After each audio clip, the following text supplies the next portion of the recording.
आज हम दुनिया की सबसे पुराने पर्वत श्रृंखलाओं में से एक अरावली की बात करने वाले हैं। एक ऐसा पहाड़ जो हमारे लिए सिर्फ पत्थर नहीं बल्कि एक सुरक्षा कवच है। लेकिन अब एक नए नियम की वजह से ये पूरा का पूरा कवच ही खतरे में आ गया है। चलिए इस पूरे मामले को ठीक से समझते हैं। जरा सोचिए, अगर कल से एक नियम आ जाए कि किसी को इंसान तभी माना जाएगा जब उसकी लंबाई कम से कम 6 फीट हो। सुनने में कितना बेतुका लगता है ना? लेकिन दुख की बात यह है कि कुछ ऐसा ही बेतुका नियम हमारी अरावली की पहाड़ियों पर लागू कर दिया गया है। सुप्रीम कोर्ट ने एक नई परिभाषा को स्वीकार किया है। इसके मुताबिक कोई पहाड़ी अरावली का हिस्सा तभी कहलाएगी जब वो अपने आसपास की जमीन से कम 100 मीटर ऊंची हो। अब इसका मतलब बिल्कुल साफ है, अगर कोई पहाड़ी 99 मीटर की भी है तो उसे कानूनी तौर पर अरावली नहीं माना जाएगा, और जैसे ही वो अरावली के दर्जे से बाहर हुई उसे खनन के लिए खोल दिया जाएगा। और इस एक नियम का नतीजा सुनकर आप चौंक जाएंगे। इस परिभाषा के चलते अरावली की 91.3% पहाड़ियां, जी हाँ 91.3% पहाड़ियां अब सुरक्षा के दायरे से बाहर हो गई हैं। मतलब अरावली का लगभग पूरा हिस्सा अब खनन और भूमि माफियाओं के लिए एक खुली तिजोरी की तरह है। तो सवाल ये उठता है कि ठीक है, एक नियम बदल गया, इससे हमें और आपको क्या फर्क पड़ता है? अरे बहुत बड़ा फर्क पड़ता है।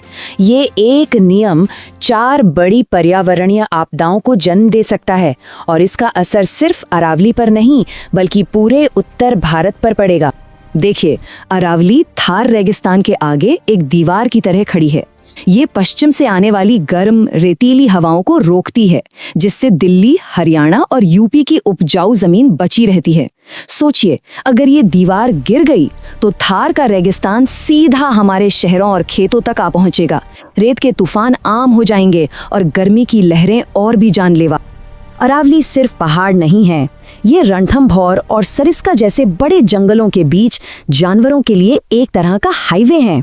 बाघ, तेंदुए और दूसरे जानवर इसी रास्ते से एक जंगल से दूसरे जंगल जाते हैं।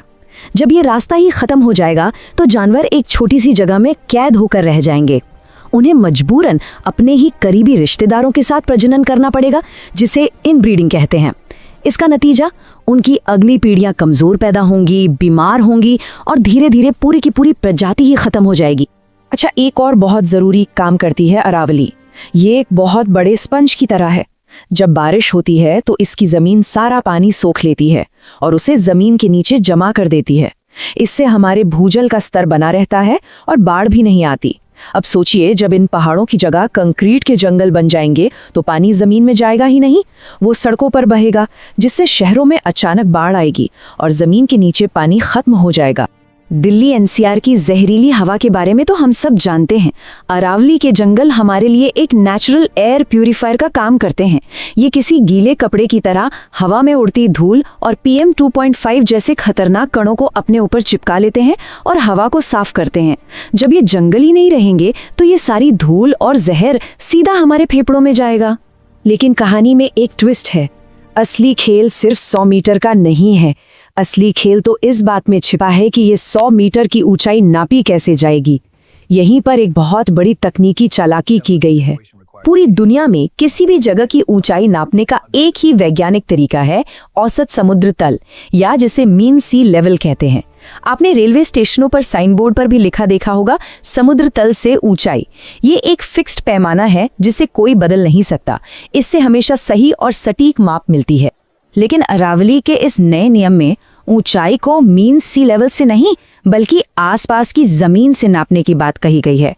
और आसपास की जमीन क्या है, इसकी कोई साफ परिभाषा ही नहीं है। बस यहीं पर है सारा खेल।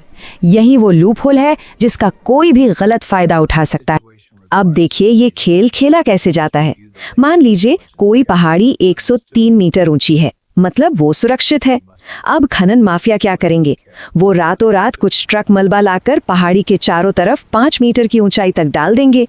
तो अब आसपास की जमीन 5 मीटर ऊंची हो गई, तो कागज पर पहाड़ी की ऊंचाई अब सिर्फ 98 मीटर रह गई। बस हो गया काम। पहाड़ी 100 मीटर के नियम से बाहर हो गई और अगले ही दिन वहां खुदाई शुरू हो जाएगी।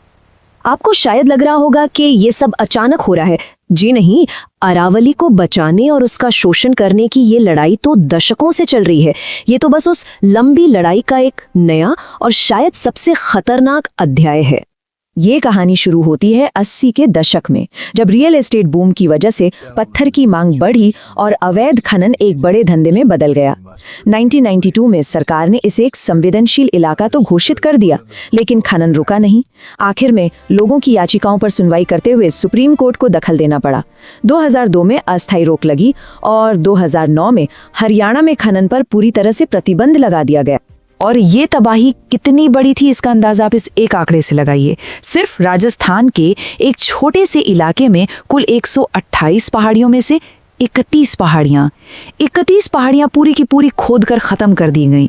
वो सचमुच में भारत के नक्शे से ही गायब हो गईं। तो अब सवाल उठता है कि भविष्य क्या है। सुप्रीम कोर्ट ने एक रास्ता तो सुझाया है, लेकिन जो पर्यावरण की चिंता करते हैं वो इसे लेकर बहुत डरे हुए हैं। क्यों? चलिए समझते हैं। कोर्ट ने एक मैनेजमेंट प्लान बनाने का आदेश दिया है, जिसे MPSM कहा जा रहा है। इसका मकसद अरावली का पूरा नक्शा तैयार करना और ये तय करना है कि किस हिस्से में खनन हो सकता है और कौन सा हिस्सा नो गो जोन होगा, जहां कोई हाथ भी नहीं लगा सकता। लेकिन ध्यान देने वाली बात यह है कि जब तक ये प्लान बनेगा तब तक सिर्फ नए खनन के लाइसेंस पर अस्थायी रोक है। तो डर किस बात का है? डर इस बात का है कि इतिहास खुद को दोहरा सकता है। झारखंड के सारंडा जंगलों में भी ऐसा ही एक प्लान बना था। शुरू में कहा गया कि 80% जंगल नो गो जोन होगा, लेकिन बाद में लोहे के खनन के लिए सरकारी दबाव में उस 80% को घटाकर बहुत कम कर दिया गया। पर्यावरणविदों को यही डर है कि कहीं अरावली के साथ भी ऐसा ही धोखा न हो जाए। आखिर में बस एक बात याद रखने की है, एक इमारत अगर आज गिर जाए तो उसे कल फिर से बनाया जा सकता है, लेकिन ये 250 करोड़ साल पुरानी पर्वत श्रृंखला अगर एक बार खत्म हो गई तो इसे दुनिया की कोई भी ताकत वापस नहीं ला सकती। ये एक ऐसा नुकसान होगा जिसे कभी पूरा नहीं किया जा सकेगा, कभी नहीं। सवाल बस ये है कि क्या हम वाकई इतनी बड़ी कीमत चुकाने के लिए तैयार हैं?